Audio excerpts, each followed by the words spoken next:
Hey guys, welcome back. This is your host Phil from TheKitchen.com. Today I got the Samsung Galaxy Z Flip 5G. This doesn't simply add up the 5G connectivity, but it also switches the chipset and thus enables the Wi-Fi 6. And it's also got the faster storage of UFS 3.1 instead of the 3.0. All right, let's start with the packaging. It looks the same with the 4G LTE version of it. It's got the three lines over here that actually is Flip.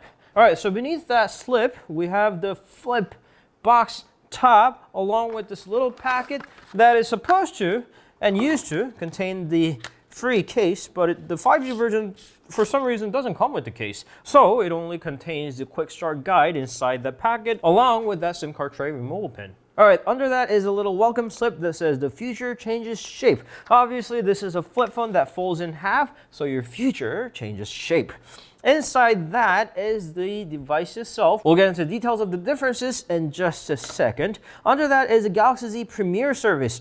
This little QR code, you can see what the Z Premier service is all about, but most importantly, it gives you 24-hour support and an year of display replacement coverage. And then what's under that is the charger. This is not that fast. Technically, it is at 15 watts. It's not going to charge your 3300 milliamps of battery that fast, but it's here nevertheless, and it is small, sort of, compared to the 25 or 45 watts of chargers.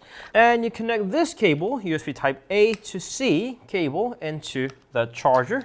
And finally, here's a pair of the Soundbite AKG pair of headphones that connects via the USB-C port because the phone obviously doesn't have the 3.5mm headphone jack as the future. Here is the replacement tips, two sizes, and another pair is already installed on the headphones, and that's it. They used to provide the OTG adapter right here in the packaging. I don't know where this cost-cutting decisions are coming from, but it's kind of a disappointment. And here we go with the device. What you see right here is Mystic Gray. It comes in three different finishes: Mystic Gray, Mystic Bronze, and Mystic White. The most notable feature here is that just like the Note 20 series, this has what Samsung calls the Haze finish. It's a non-glossy matte finish that we've seen from the Galaxy S20 BTS edition or the Thom Browne editions. So compare that to the 4G LTE version's mirror finishes. This is mirror purple and this is mirror black. They definitely look fancier, but they are a lot more high maintenance. Especially the mirror black units are absolute fingerprint magnets. I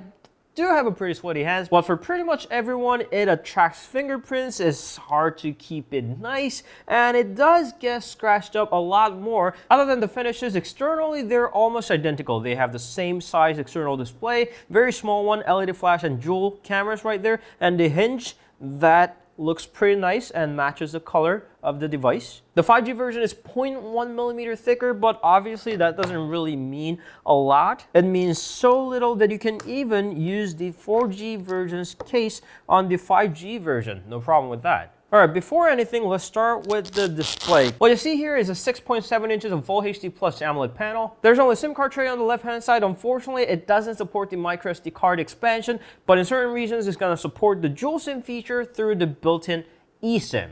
On the right-hand side is a power key combined with the fingerprint reader, volume rocker, only the noise cancellation microphone on top, and USB-C port, microphone, and speaker on the bottom. Just like the 4G model, this is a mono speaker equipped device. There's no stereo sound effect, unlike the Z Fold 2. And to this part, everything looks the same with the 4G LTE version, but it's actually the internals that matter. All right, let's start with the device name. This is the Galaxy Z Flip, and this obviously is the Galaxy Z Flip 5G. The interface is the same. They both have One UI 2.5 based on Android 10, and the same built-in apps overall: SmartThings, Samsung Browser, FM radio, AR Zone, and obviously Bixby, and Samsung Pay in supported regions. But whilst the 4G model has Snapdragon 855 Plus, which was already slightly outdated by the time that it was launched, the 5G model comes with the latest Snapdragon 865 Plus. As some of you might know, Snapdragon 865 Plus is the first mobile processor to have the clock speed over 3 GHz. So let's run the benchmark, and you can see there's a pretty large gap between the scores. The single core score shows a big difference, and so does the multi-core score. It's showing almost 1,000 scores worth of differences between the devices. And whilst this is mostly about the chipset because they both have the same 8GB of LPDDR4X RAM, but it also partially is because of the faster storage, UFS 3.0 in the 4G model and UFS 3.1 on the 5G model. So we also have the benchmark for that. Based on Android Bench, the sequential reading, writing, random reading, and random writing, they both show noticeable amount of differences. And then the GPU shows a big leap too. The 4G model had the Adreno 640, while the 5G model boosted up to Adreno 650. And although that number doesn't seem too big, the benchmark results claim otherwise. The latest chipset shows vastly improved performance overall, and this is going to show greatly when you're playing some latest 3D games, although this flip devices has never been too good with heat dissipation. These aren't exactly the gaming phones. And one other often forgotten difference is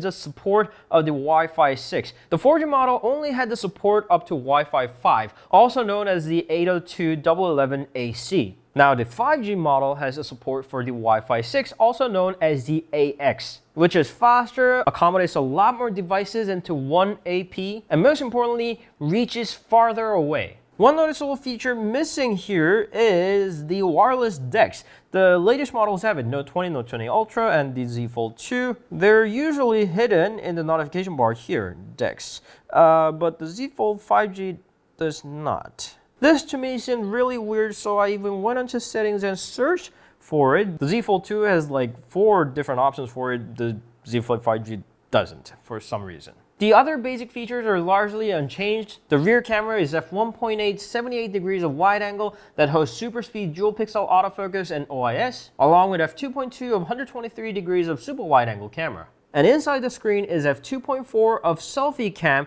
that is in punch hole style. It's not too big, not dramatically small, it's just an adequately sized punch hole cam. Oh, and did I tell you that this phone actually flips?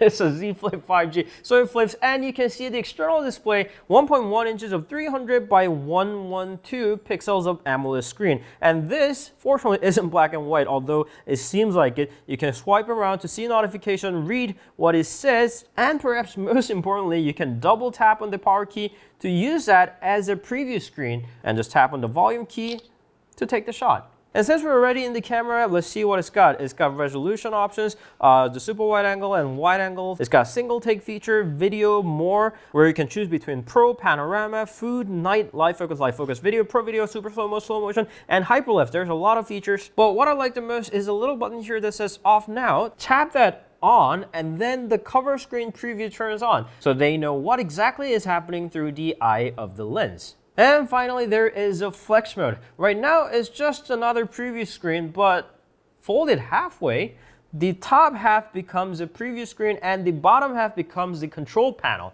Let's bring it to the top screen. It's a normal preview, flip it in half, and the bottom half just flips up, and you have a cleaner, uninterrupted view of the preview on the top, and better user control on the bottom.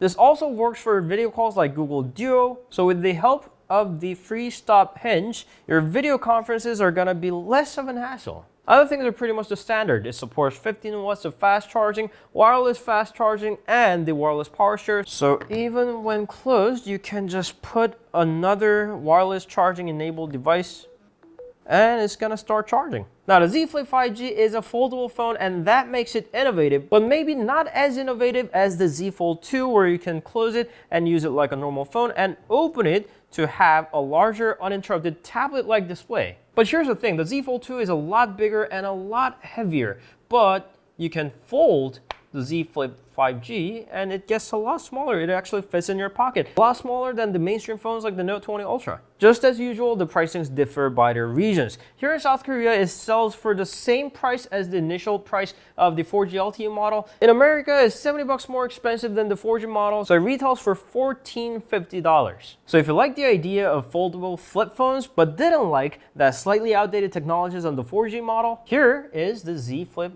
5G. All right, that's it for today. If you have any questions, please leave them down in the comment section below. We'll see you guys later. Ciao.